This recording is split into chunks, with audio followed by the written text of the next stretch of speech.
'Cause a friend like you is a friend like me. A friend like us is a friend like we.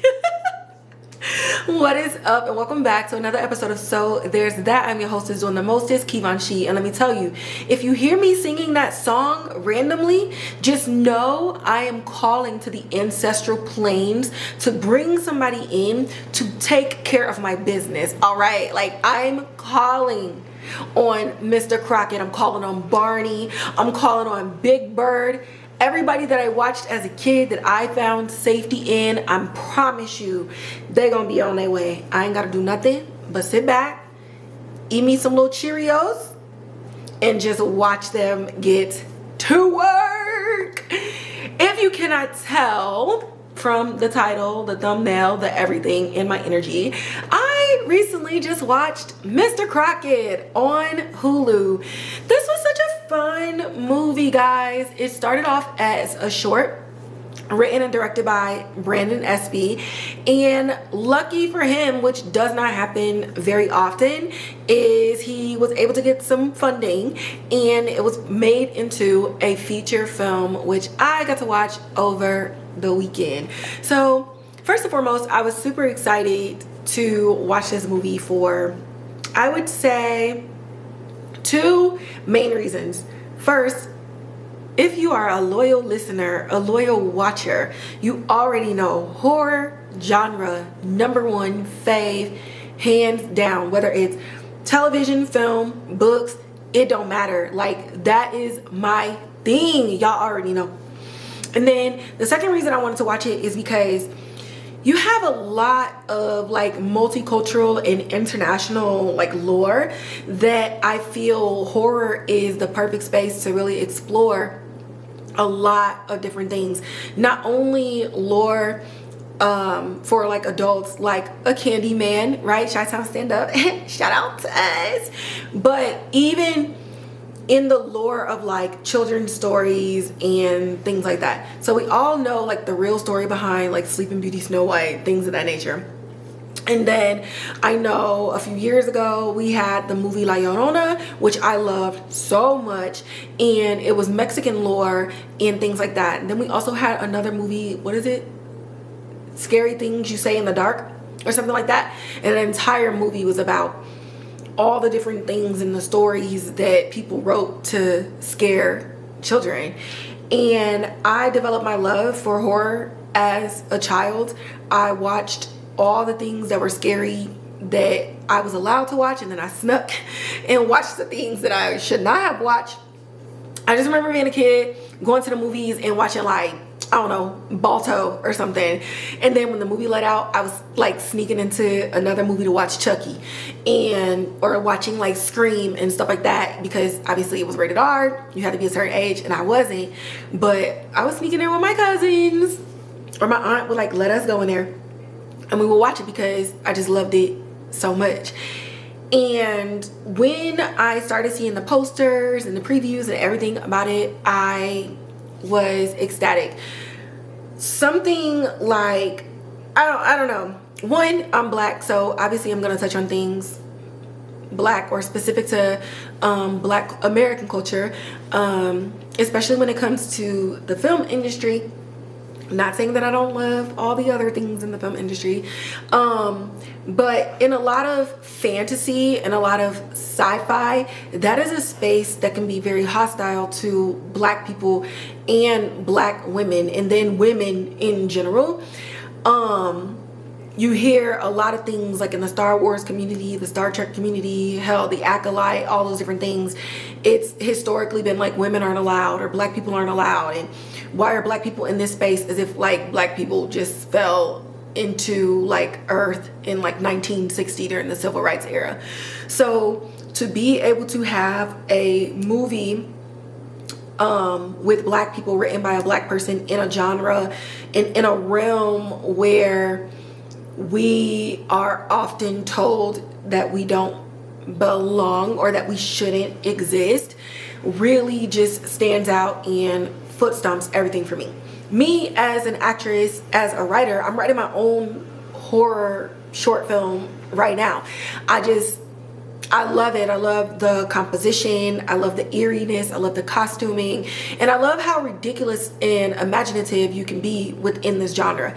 Anything can scare you. All of the subgenres I love. Like, to me, even the most ridiculous movies like Halloween in space and all of that, it brings me joy because who cares? It's imagination. So bringing it back around to Mr. Crocket, it was just cool to see, like, okay, there's this movie about this man who comes to save children. And when I was watching it, like, I don't know what I expected out the gate, but I think I expected something like super spooky, right? I'm 35 years old, so I'm like, oh yes, give it to me, give it to me. And immediately within the first 7 minutes, I said, oh, I need to watch this as my 11-year-old self. Instantly out the gate, it reminded me of Goosebumps or like Don't Look Under the Bed, Tales from the Crypt. Like, it gave me horror movie for tweens. And in the last like 20 years, you haven't really seen a lot of horror movies whose core audience is young kids between the ages of like 9 and maybe 17. A lot of horror movies, even the ones that include kids, are very much anchored and catered to the adult audience. But with this movie, it literally took me back to like the summer or Halloween and like Thanksgiving break, and just being a young teenager and being a teenager watching all of these things and calling my friends and be like, did you see this movie last night? Like, oh my God. Because those are the things that like spurs the imagination of a child. Another thing that I really liked about the movie, and I love the idea and the premise of it, which is the movie itself, and I'll talk a little bit and I'll get more information about like the writer and stuff like that. The movie itself tackles something very dark, and I think that many kids would love it. And I know for me, watching it, I even texted my girlfriend. I was like, the kid in you would love this movie because it's like retribution. So Mr. Crocket does not like when parents or adult figures abuse kids. Any type of abuse. Verbal, physical, emotional, sexual, any of it.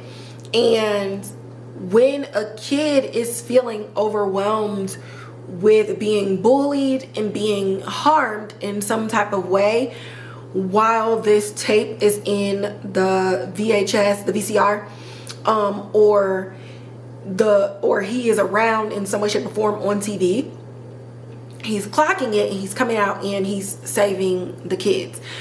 But what he's also doing is rescuing the kids and bringing them into his world, because in his world, you'll never be unhappy again, and you'll always like just feel feelings of protection and feeling like you're around someone who wants to be there for you, while also being around other kids who felt that abuse, and you get to share in those sentiments and be able to bond and grow together. So I had made a tweet and I was just like, if you're a kid who's been abused in any way, shape, or form, this movie is a 10 out of 10. And I urge all adults to be very kind to children. Because I don't even know how to explain it. Like, I guess I just said a whole bunch of words to explain it, but it's a form of escapism almost to watch it and to see like Brandon Espy's imagination go into a film that's catered for kids, to where kids do disassociate and create their own worlds so that they don't have to face the reality of their own abuse and the reality of their own circumstance. So the movie itself is a childlike world of escaping your abusive circumstances, but instead of it not being real, it actually is, and they're manifesting this thing to where this guy is coming from like another world. There's this supernatural being coming to rescue the kids. So honestly, it's very anti-Freddy Krueger, where Freddy Krueger was out here just killing the kids. He's out here rescuing the kids and killing the adults who were supposed to be caring for these children, but they're doing an absolute terrible job. So I know I normally do like the introduction of who's who and what's what or whatever at the beginning, but I really just wanted to lay this out for a couple of reasons. One, I had a couple of coworkers be like, no, I didn't like it. It reminded me of like Goosebumps and this and the third. But that's where I think they had an expectation of what it would be. And my friend Sin says that I'm not the average viewer. She calls herself an average viewer and say that I see things much deeper than the average viewer. And so I just wanted to be upfront and let you know, like, if you have not watched this movie yet, I want you to put a different lens on, put on a different hat, go back to when you were 11, 12, 13, and then press play. If you watch it under the guise of the movie being for an adult, I think you would feel that same level of disappointment, or you won't feel that level of connection, especially if you're an adult who's not abusive to children. But like many of us, we have all faced some type of abuse, being yelled at unreasonably, being cursed at, being locked in closets or locked in bathrooms, and food being taken away from us, being physically beaten, extension cords, iron cords, switches on a tree, being punched, being thrown around. A lot of people have faced sexual abuse. So even if you may not relate to it as an adult now because you've grown or you've moved past it in whatever way that you chose is best for you, I think if you watch this as the kid you can feel some sort of indication. And I really want adults to give this film a chance, because I think looking through the eyes and the lens of a child and putting yourself back in their shoes will force you to think about some of the decisions and some of the things that you do and say around and with children. Okay, so Mr. Crocket came out 2024 on October 10th and it premiered on Hulu. The Logline: a mother embarks on a perilous quest to rescue her son from a demonic children's show host who is kidnapping kids. The director is Brandon Espy, and he also co-wrote it with Reid.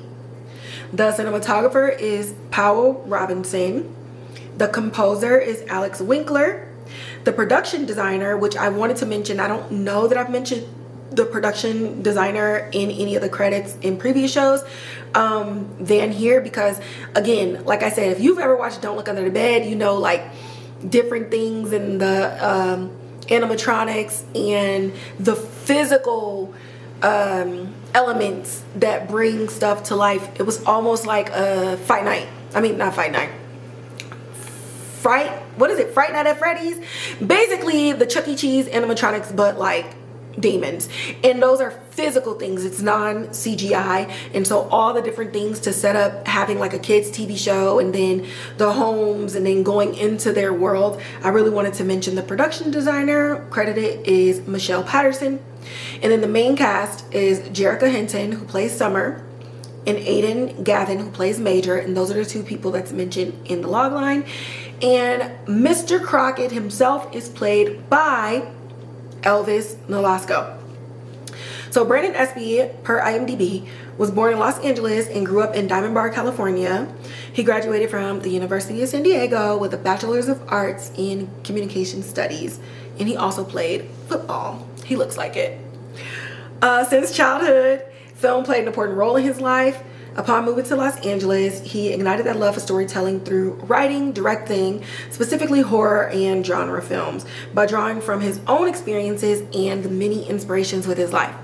So reading that he was drawing from his own experiences, I'm not gonna say that he was like abused or grew up in a broken home. I don't know him that well, but he does follow me on Twitter. Hey, Brandon.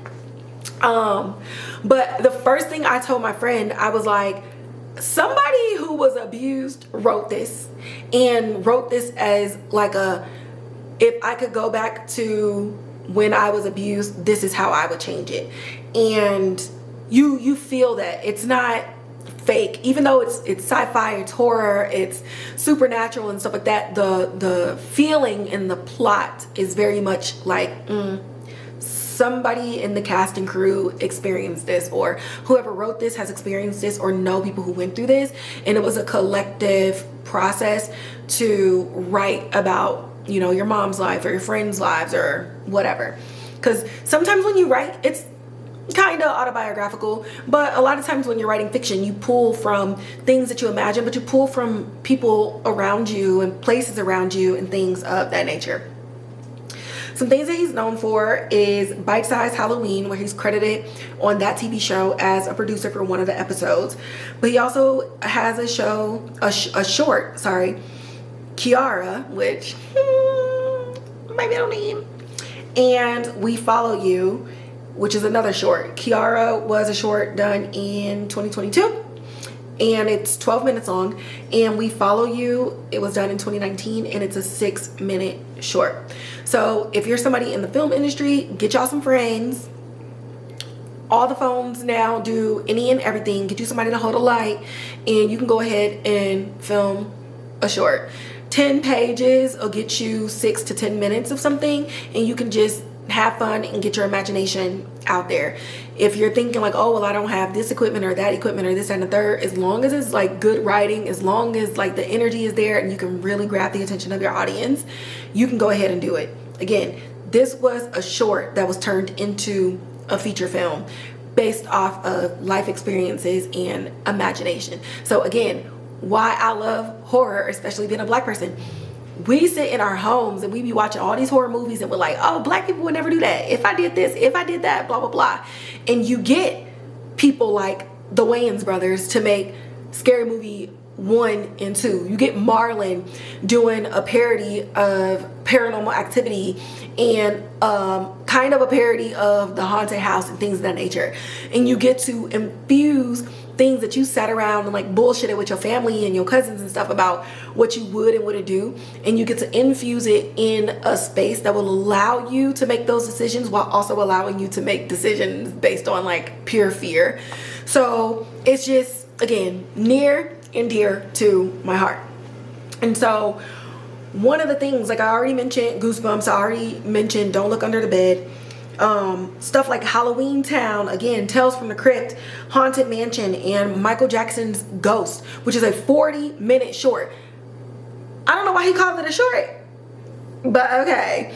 But you have these things where you get kids involved, not necessarily to scare them, but to ignite their passion and ignite their imaginations for production design, costume design, visual effects, special effects, and even writing, to be able to be adults like Brandon Espy, like the Wayans brothers, to be able to create something of your own, especially in this genre. Horror genre, in my eyes, is the most disrespected genre out there. It's very inundated, and depending on what you're watching, it could easily be like horror comedy, but it doesn't get the respect with the Academy. It doesn't get the respect at the Emmys. I mean, we've seen some of our favorite shows like The Walking Dead get snubbed time and again at the Emmys. Y'all know I'm already watching From on MGM, which is absolutely insane. So a lot of people that like go towards and are drawn towards horror are your book readers, honestly, because that's where the horror genre, the psychological thrillers and things like that get the most respect. Interview with a Vampire is not necessarily horror, but it's in the subgenre of things where people are still acting their asses off and putting great stories and great plots underneath this umbrella, but it's not getting the respect that it deserves on a more national level, the way that I can't even talk. The way that what is happening? The way that the drama genre does, or comedy and things of that nature. So for me, I'm really hoping that Mr. Crocket is like a catalyst for more of these types of movies getting created, because if you can get teenagers to sit down and watch movies like this and actually boost those numbers and get things going, you get more people wanting to like create for that group.